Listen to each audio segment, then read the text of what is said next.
Happy Father's Day to our fathers. I was telling Eva this morning, I was thinking about her as this was my first Father's Day without my dad.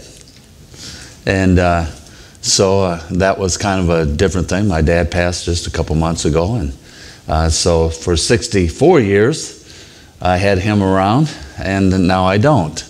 But I have a Heavenly Father that will always be around. But I was thinking of Eva this morning as I was going through that, and thinking of Roger. And we'll see him again one day. I wish that had worked out for my dad, but that didn't. I'm excited that I am a father, and my dad was a good dad in so many ways. Spiritually speaking, no, but for a lot of other wonderful things. I learned a lot of great things from my dad. A definition of a father is a man who begets or raises or nurtures a child. The Old Testament word means a head or founder of a household, a group, family, a clan, a chief, or a progenitor. Now, in the New Testament, basically the same thing. He even listed a patriarch. It was a title of honor, but many folks would be known by their dad. They were the children of Jacob. There were 12 sons, but they were the children of Jacob, and he was his father was Abraham. And so they were known by their fathers. And in Ephesians 6:2, if you want to turn your Bible there, you may know it well enough not to even have to. It is also in Deuteronomy. It says, honor your father and mother. Honor your father and mother. And that's what we do on this third Sunday. It's celebrated since 1924. This is our first observance of Father's Day. It was originated in Spokane, Washington in 1910, but not a holiday until 1924. The official flower, does everyone know what the official flower of Father's Day is? It's a dandelion. One guy said, I suppose because the more it is trampled upon, the better it grows. So, I don't know. A little boy was asked to explain the difference between Father's Day and Mother's Day. His response was, Father's Day is just like Mother's Day, only you don't spend as much on the gift. So there we go. Words used to describe dads. And I've asked for this list and compiled some from here and some from other churches. So I got a pretty good list here. Friend, funny, available, teacher, trusting, hero. I saw one this morning that on Facebook that said, your dad is usually your first hero. And I remember when I was little, my dad was my hero. And I guess it's, I can't remember the guy's name. I guess I thought he walked on water. So, helping, humble, encouraging, example, buddy, awesome, Mr. Fix-It, honest, good example, faithful. That's the good ones. Now I have a couple on the other side. Frustrating, absent, temper. Oh boy, my dad had one of those. Empty, part-time. One of my daughter gave me sometimes that I was annoying. Stubborn. Hard worker, provider, quick-tempered, unsaved, proud, loved us according to the world's standards. That was some words I placed in my dad's. A place of honor, but also remember with the place of honor comes a place of responsibility and accountability. God will hold each one of us as fathers responsible for how we raised our kids. and also what kind of husband we are. I have a checklist here. Sometimes I would like to go back and do it over again with my kids, only if I could know what I know now. But this is a checklist of a father who would do things differently if his kids were small again. And I was working this week, and my buddy, he likes to hear the oldies. And so we were listening to I'm trying to think of the guy that sang Cat in a Cradle with Silver Spoon. Huh? Cat Stevens. No. Oh, wait, no, that was Harry Chapin. Harry Chapin, yeah, there we go. Harry Chapin. And it's a song about a dad who was too busy to take time with his kids. And guess what? When the kid grows up, he doesn't have time for his dad. And I just thought of how many times that as we look through this list, we'll see that time's so important when it comes to kids. And I'm going to say time's important also for your wife. So anyhow, the first one that was on his list is in Ephesians chapter 5. And if you are already in Ephesians, you don't have too far to go. But Ephesians 5, verse 25, he said, and it says there, Ephesians 5:25, and I have this plaque in my office at home that says, husbands, love your wife as Christ loved the church and gave himself for her. And besides the Lord, my wife is my highest priority in this life. She's my spouse. It says to love her as Christ loved the church. He loved me enough to die for me. And so this guy said, I would love the mother of my children more. And I believe later it tells the wife to be submissive to a husband. And I believe you can love your wife into submission. Not beat her, but love her. And that's just my thinking, biblical thinking. It says, I would be more free to let my children see that I love her. How's your relationship with your wife? 7 factors I have listed, I believe, on your outline. Be tender. She is delicate. Be ready and eager to say, I love you. Your children need to see this in you and hear that. You know, I don't know how many times I ever heard my dad say he loved my mom. I know he loved my mom, but I didn't hear it very many times.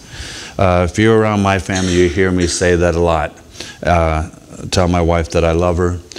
Like I shared many times, I never leave the house without leaving a note.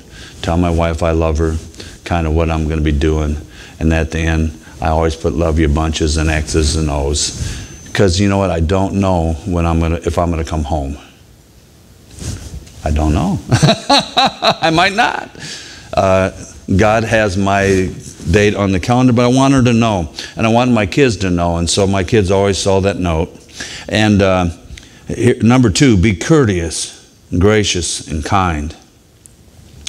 Number 3, be entertaining. One guy wrote, some of you guys will bore your wife to death. Have some fun. Enjoy life, you know. I like humor. I like laughter. And I sometimes I watch Mark Lowry for some laughs. There's a lady comedian she's just a hoot. And I like to just laugh. And I'll turn those up and my wife will get laughing with me. Be patient. Here's one. Women are different and they think different. That's very true. Do you understand that? Women think differently than men. That's the way God made them, right? God made the wife to be the helpmeet, but they think different. They think from the opposite side of their brains. They're more emotional. We're more factual. We're more black and white. They're more gray areas sometimes. They just seem to be more sensitive, but that's the way God made them. Praise God for that. Be fair in money matters. Don't cut her short. Now, I told you the story before. My mom always handled the money. My mom can stretch $1 farther than anybody I ever met. And I told you when my mom was, when we were young, she would drive across town to save a penny a pound on hamburger meat, not realizing you spent more on gas driving over there, but that was just her thinking. You know, you don't spend any more than you have to. And my dad always knew that. But my dad decided he was going to do the grocery shopping once. He could do a better job. He did that one time in 60-something years. He got back, he said he isn't doing that ever again. My mom bought everything. She would always, even my dad was a smoker and a drinker, and she even bought his cigarettes. She never smoked, and she hardly ever drank anything, not a bunch of anything. And so that's the way it was. But sometimes folks, husbands, try to hang on to the money and try to cut things short. Don't be so. I'm one of these foolish guys. I just my wife has a checkbook and she has a bank account, and I don't know what's in there. She just takes care of. She always pays all the bills. I always have food on the table, and so there we go. I don't question everything she spends every dime on. Some folks do that, and that's not good. Don't use your wife as a scapegoat in conversation with friends and other people. Putting her down, belittling her, build them up instead. And most of the time, most husbands I've been around, they don't usually mention their wife very much. Verge does. My buddy Verge, and I'm looking at Ted and Sue, they know Verge real well, and his wife Barb. And most of the time it's positive. But I try to keep mine on the positive side. If I have some issues with my wife, that's between me and her. It's really none of your business. And so I keep it there. Besides, I found out that sometimes if you run your mouth too much on the negative, you'll come back to eat those words. And so I try to stay away from that. So love your wives. Sentimental and sacrificial. I know one guy said, I told her I loved her when I married her, and she ought to realize that I haven't changed my mind. And so I'm still here. But so love your wives as Christ loved the church. That's a big challenge, especially in today's world. I believe love is proven in actions, not just in words. But words help. And tell them you love them. Number 2 on your list there is in James 1:19. And it says, So then, my beloved brethren, let every man be swift to hear, slow to speak, and slow to wrath. And this guy just said this, I would listen more. I would listen more. Most fathers find it hard to listen because they are often preoccupied. And you get a child, you think what they have to say is really trivial, so you don't what? You don't listen. It is estimated that the average child asks 500,000 questions by age 15. And I've been around some of these little guys, I believe it. I think they do it by the time they're 5. 500,000 questions. Now, I'm working in this house the other day with a couple little guys, and they're asking me all kinds of questions. Why do you do that? How come you put that over there? What is that for? And you know, I'm trying to work here, buddy. No, you know, at one time that's what I would have thought. But now I say, you know, this is an opportunity. This is an opportunity to teach this young person something, to share something with them. And when you start talking to them, that's to know you're their best buddy. And so 500,000 opportunities to share something with them about the meaning of life. And so answer some of those questions. Ephesians 6:4 has another one. Fathers, do not exasperate your children. Instead, bring them up in the training or nurture and instruction of the Lord. That word nurture there means to be gentle, kind. And he said, I would seek more opportunities to give my child a feeling of belonging, a sense of security, and feeling of self-worth. They need to know you care and that you love them. Dads, especially, I'm going to say this to your daughters. Sometimes daughters dads don't show them that they love them enough. And I believe that's why they find love in all the wrong places. They're looking for love.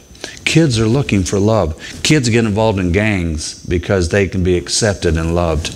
They need to know, hug them and care for them. You know, even I learned, not from my dad, but even after I've disciplined a kid, I learned sometimes that they needed a big hug. Tell me, I still love you. Even though I just whipped your bottom, I did that because I what? I love you. And my dad let you know he was on the other end, but you know what? I knew he loved me in that fashion. According to the world standard, he was not going to let me grow up to think that things that were wrong were right. And he had a way of getting his point of view across. And you know what? And I'm thankful for that. To this day, I'm thankful. When I see so much of the movement in America today, I said, man, they didn't get their bottom beat. I said, they needed to have a good old-fashioned behind-the-barn whooping.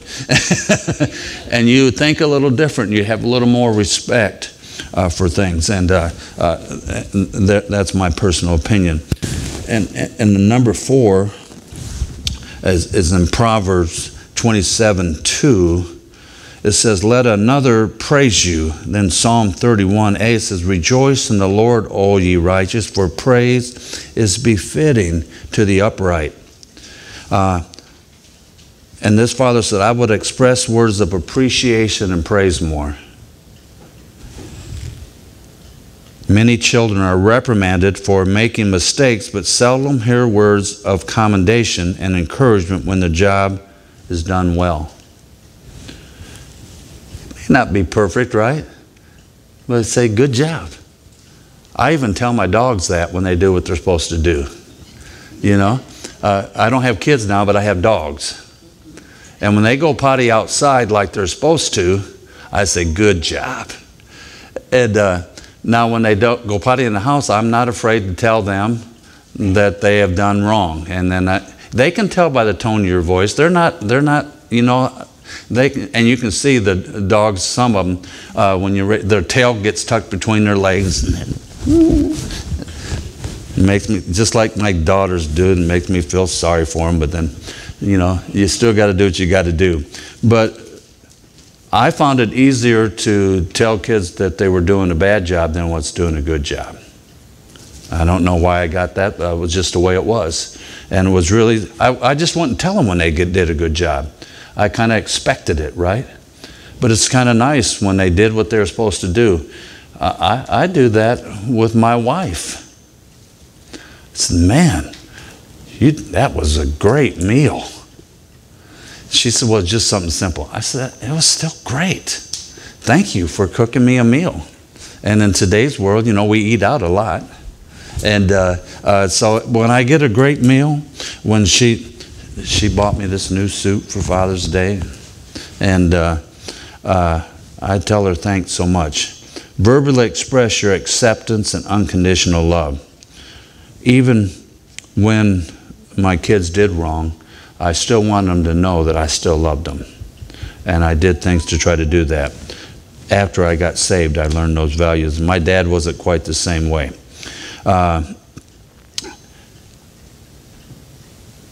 When's the last time you praised your children or your wife? The next one is in Job, which will be in that book next week. That's a long book, but Job chapter 7 and verse 6 and A says, my days are swifter than a weaver's shuttle. Proverbs 22:6 is a famous child rearing verse. Train up a child in the way he should go, and when he's old, what? He will not depart from it. That's Proverbs 22:6. Ephesians 5:16 says, make the most of every opportunity because the days are evil. New King James says, redeeming the time. That's one I brought up at the beginning. This father said, I would spend more time together. The study I read said the average father spends 7.5 minutes a day with his child. 7.5 minutes. That's one commercial. They get about that long anymore, you know, long commercials. And you wonder, why are they turning out the way they're turning out? Why do they act more like the world than I would have them act like? Well, why? Because you're not spending what? Time with them. Now, my thing was always, well, I'm working. I'm making money. I'm taking care of my family. But what's more important? A little time or money? Time. My daughter lives in Arizona. We were in Bible college. I was learning all kinds of new stuff about being a father. And I asked her that question, what do you wish I would have done more of when you were growing up? She says, Dad, I'm going to make this through without crying. I just wish you would have been out on the swing with me. If you would have just rode the bike with me. Just took a walk in the park with me. So I could have done that. I could have done that. She didn't say anything about needing fancier clothes. She didn't say anything about all that stuff. She just said, Dad, if you just would have been there just a little more. Oh, man, those words still haunt me because I was an absentee father in that way. Even though I might have been around the house, I wasn't doing things with my kids. They weren't my focus at all. Now, don't get overboard. We have that today. Folks so focused on their kids that when the kids are gone, guess what? Their marriage breaks up because their focus is gone. But anyhow, I believe that we have more absentee fathers, even though they're still married and they still have a dad, they're absentee in time with their kids. 7.5 minutes kind of tells you that somewhere along the line we're cutting our kids short. Josh McDowell, writer, theologian, preacher. This is a true story. He's in his office, and in comes his son, who's 2 years old. And he says, Dad, can I ask you a question? And his dad said, well, can you wait till lunch? He said, I'm really busy right now. He's 2.5 years old. And the little boy says, well, yeah, I can wait. But in comes Mom. Moms are really hard on Dad sometimes, but it's worth it. She said, you'll always be busy. There'll always be a book to write. There'll always be a sermon to do. But you won't always have a 2-year-old who wants to sit on your lap and ask you some questions. Because the next thing you know, they're 2, the next thing you know, they're gone. I don't know how that time flies. So when our youngest son, I just adored those young ages and things, but the next thing you know, he's into video games, girls, and those kind of things, and best friends, and Dad's not in the circle anymore. And I wished I would have just did a little bit more with that age span, even though I did much better with the younger one than I did with the older one, whom I had come yesterday and bring me a card and a gift card. And he said, Dad, you got to read that card. And it was all about amazing how smart Dad becomes the older we get. I said, man, you got it. And he's quoting the card, and he's crying. He's 50 years old. Wow. Time, and I didn't spend as much time with him, and I wished I would have. Now, I've always liked this one pretty good. Maybe not as much in my younger days, but in number 6 on your list is Proverbs 17:22a. A cheerful heart is good medicine, or a merry heart does good like a medicine. It takes 5 muscles to smile, 65 muscles to frown. So there we go. I would laugh more, he said. An old country song said, and I just lost it. So I guess it was real old. I've always been crazy. It's kept me from going insane. Laugh a little bit. Enjoy life a little bit. If you don't laugh at life today, you're going to be in bad shape. Because it's pretty serious and dark out there, but man, is it fun to have a little laughter. I told you, that's why I like Chuck Swindoll often. Well, Dr. Jeremiah tells those good jokes too. Dr. Jeremiah is 80. You know, Chuck Swindoll is 86 years old. Charles Stanley's 88. I was just looking last night. John MacArthur turned 82 yesterday. And I was looking at all those ages and I'm thinking, wow. But Chuck Swindoll, when I hear him, he's always got that ability to make you laugh. He can make you laugh and then he can make you cry. And he can swing that really well. And I just always enjoy his sense of humor. And Dr. Jeremiah the same. Matter of fact, when I went to Dr. Jeremiah, he was here at Elkhart Baptist Church before. It's in a new place. I went and watched Dr. Jeremiah.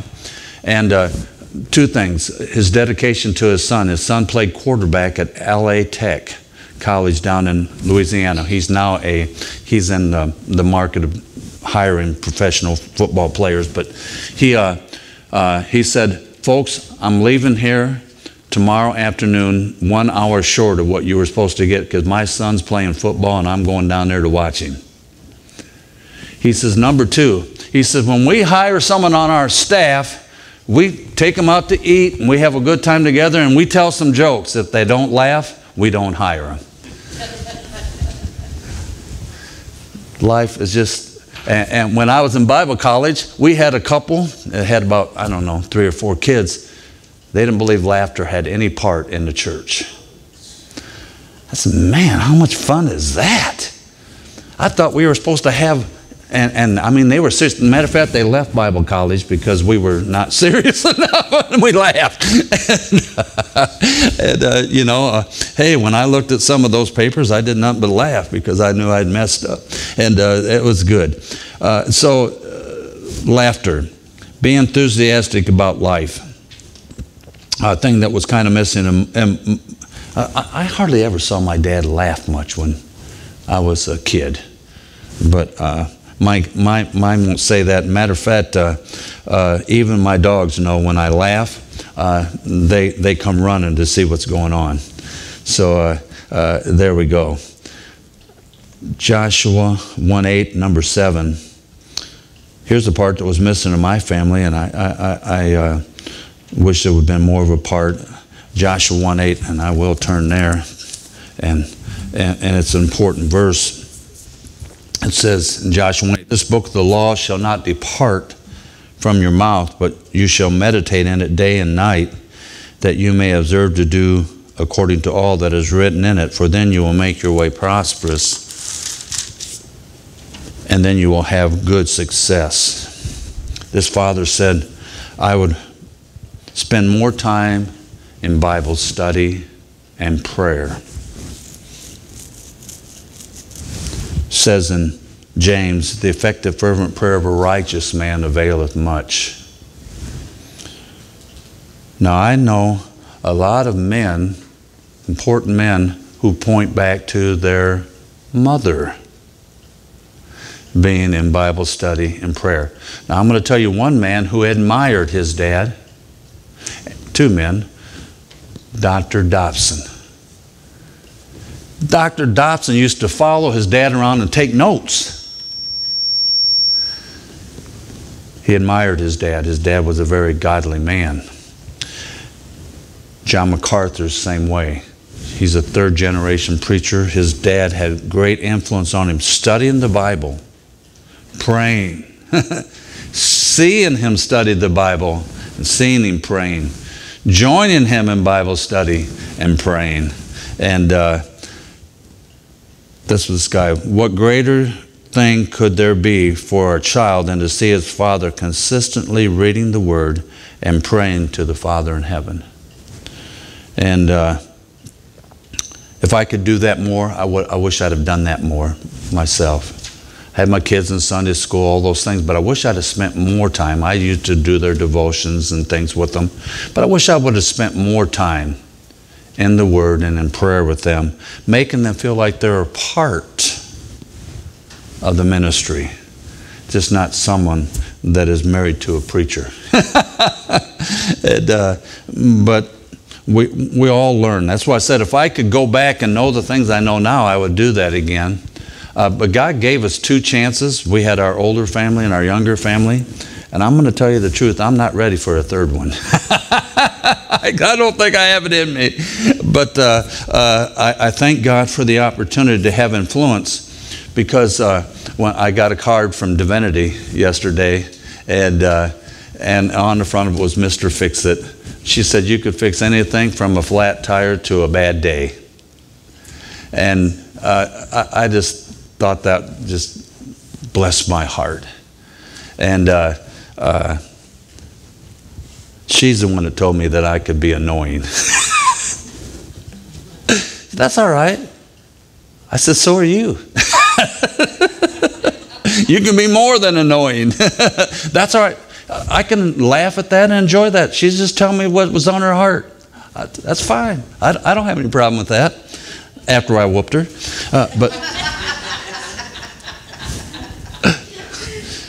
She didn't get too many of those. And I should have probably given her a couple more, and I probably should have taken back a couple that I gave her. So we'll just go. My dad used to be that way, you know. I didn't do that. He said, oh, that's right. That makes up for one I missed. And, challenged, encouraged, refreshed, enlightened. I hope one of these words describes your heart after our time together. And remember, we have a perfect Father in heaven who doesn't make mistakes. And he tells us in Hebrews that, you know what, the earthly fathers make mistakes, but he doesn't, even when he disciplines us. And I told you, God always is so wonderful. He has his eye on the clock and his hand on the thermometer. He knows how much to turn the heat up, and he knows exactly how long to do it. And God is perfect in that. Like I said, as a father, and as my father was, sometimes I messed up. And that was another thing that I didn't mention when we were going through there. It says, do not exasperate your children. And we do that by not being fair in our judgment of, you know, you ever have a 2-year-old spill something on the table and you say, well, you quit acting like a kid? They're 2 years old. 2-year-olds knock things over. Matter of fact, they even things twice. And which can't be a whole lot worse than our daughter did here when she was here working at place in Paw Paw. She spilt drinks on a woman's lap twice. She didn't get no tip out of that table either. It was a matriarch lady, and she had all of her family there. She not only did her once, she did her twice. We'll laugh about that, but kids do that, and people do that. Waitresses do that. They mess up, you know it. They're people, and they spill drinks on you sometimes, or some soup or whatever it is. So you just learn to live with those things. Here's the definition of a father by a teenage girl named Mary. A father is someone who spends time with you and takes you on vacation and talks about the world and life in general. A father is someone who has fun with you. A father is loyal. A father is honest. A father is trustworthy. A father is a leader. A father is love. A father is someone who goes through a lot of pain and sorrow, but he's still a father. A father is not someone who runs away from life. He is there to cope and work things out. A father is not a coward. A father is love. That's from a teenage girl, so lots of insightful things there. So I hope that'll encourage you and challenge you. I'm thankful for our fathers here. I know we have many good fathers, and we have a lot of good grandfathers. I mentioned fathers, but we have a lot of grandfathers, and we have a lot of great-grandfathers in here. And you know, sometimes we can make up for some of those things we didn't do with our kids, with our grandkids. You know, you can spoil them rotten and send them home. Isn't that great?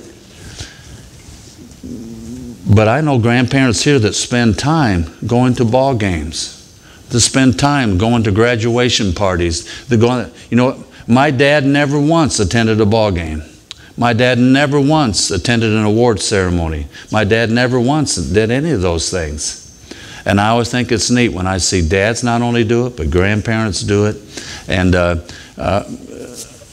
Barb and Verge, they're involved in all kinds of, their grandkids are playing ball games and little league games and, well, soccer. Verge thinks soccer is about as exciting as going to the dentist. And with kids, it's kind of fun. But that professional one where they, for 3 hours, you watch them run back and forth and nobody does nothing, I'm saying, that's exciting. But when I went to watch soccer games and when it wasn't raining and cold, it's fun because those little guys, you never know what little guys do. And baseball and soccer, they can hit a ball this far in baseball and get a home run.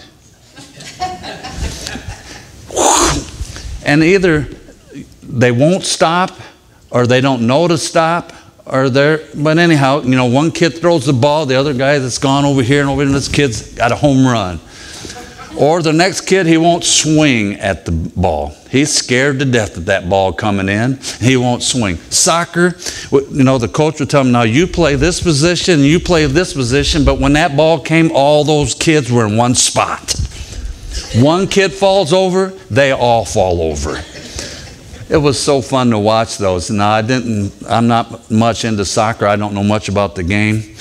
They call it football down south in South America. That is not football. Anyhow, they would disagree with that. But it's fun to watch that. But I enjoyed those times watching those kids doing that. And I didn't do as much with my first batch of kids. Of course, some of them were not involved in sports. So there come another different thing as a father. Each kid's a little different. It says, train up a child in the way he should go or she should go.